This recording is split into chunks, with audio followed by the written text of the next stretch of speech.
Alright guys, what is up? Welcome back to Avorion with LD7, and today we're just gonna go over a few things.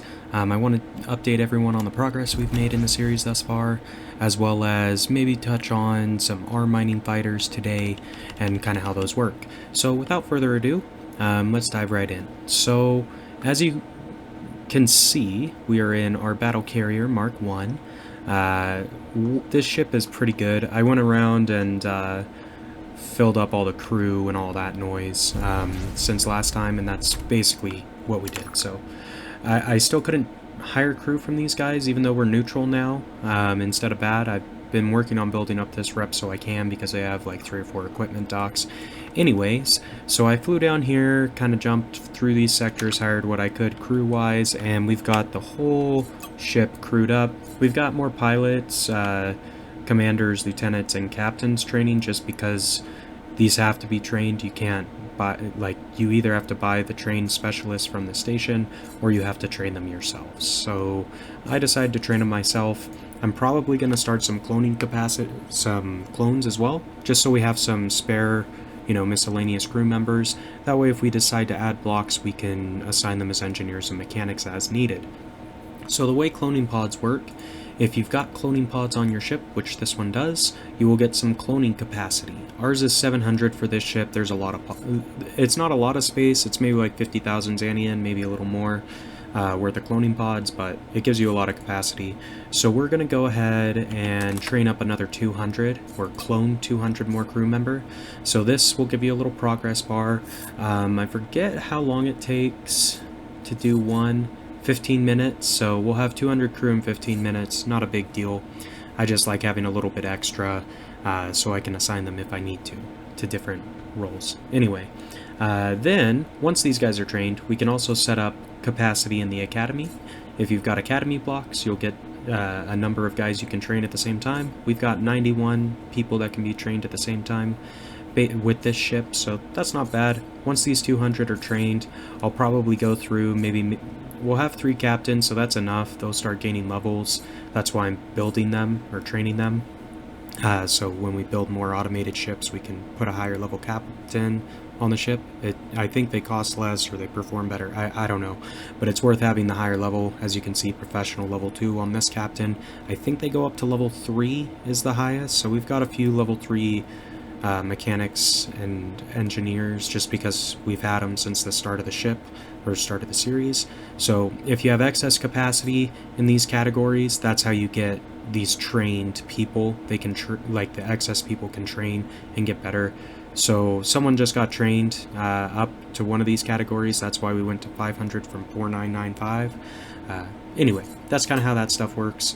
This ship, we still have 2 unused system slots. I added another arm turret control slot permanently installed, so that gave us another 4 slots. And that took our Omicron with our best DPS turrets up to 7.2k?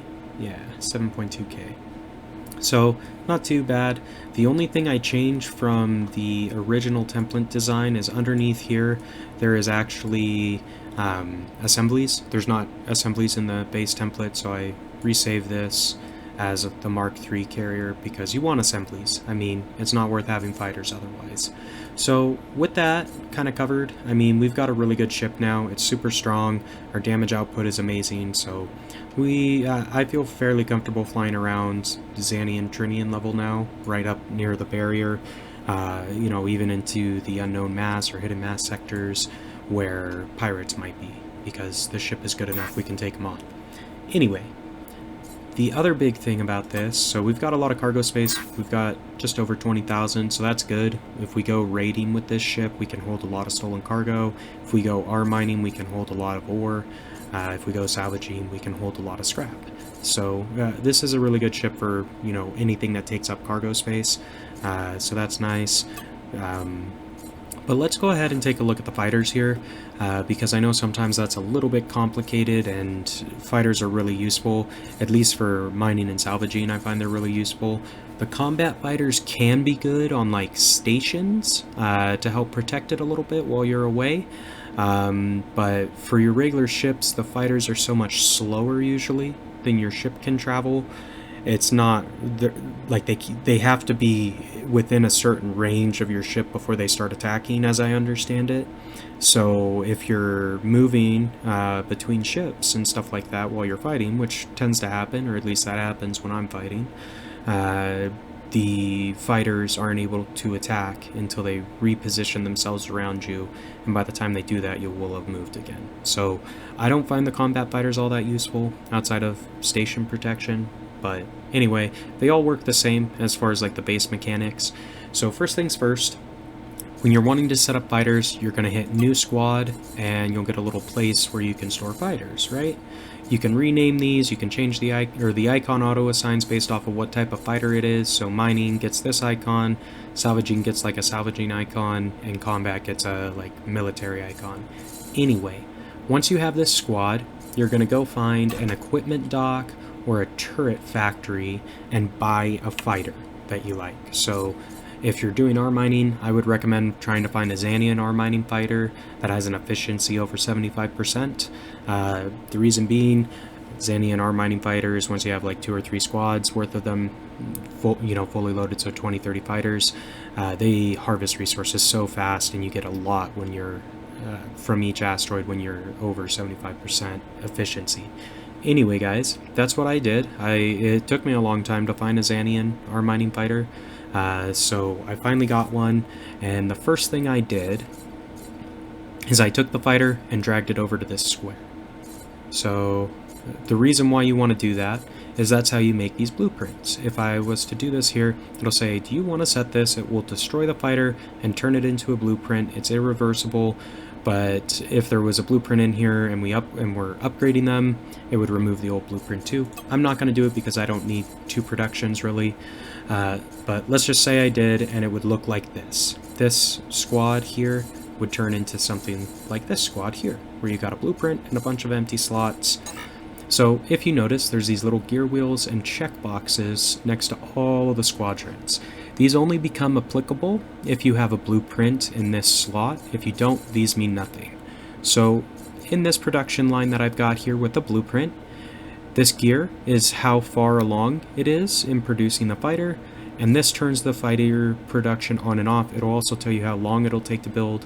So at a cost of almost 8,400 Xanian and 4 minutes worth of time, I get a Xanian R mining fighter. So this will tick over, in game time, whatever, and it'll slowly fill this line. Once it has all of these slots filled, it will stop producing, even if you have this enabled.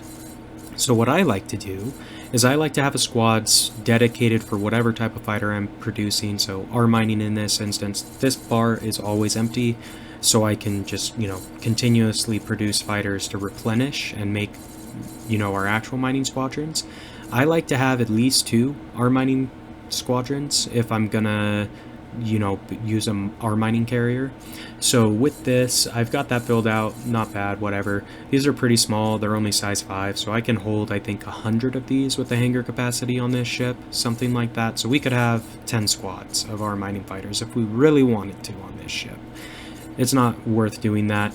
I like to have 2 lines because if I decide to build an auto mining carrier, I can transfer this whole squad to that mining carrier, and then we can take 1 fighter off of it and start that carrier on producing its own 2nd and 3rd squad of fighters. It just makes things a little bit easier on you, so you don't have to wait for your fighters to be produced before you can start using your automated ships.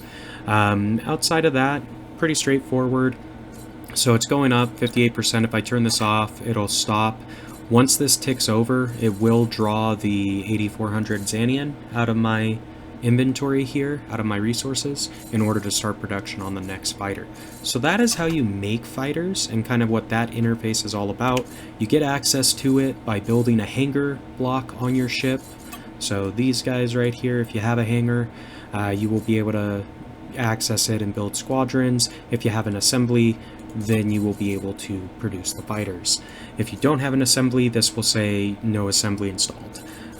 Anyway, guys, that's a brief overview on fighters. Next time we'll go ahead and dive in on how to actually use them. But if you enjoyed the video thus far, be sure to like, comment, subscribe as always. And until next time, this has been LD7, and we will see ya.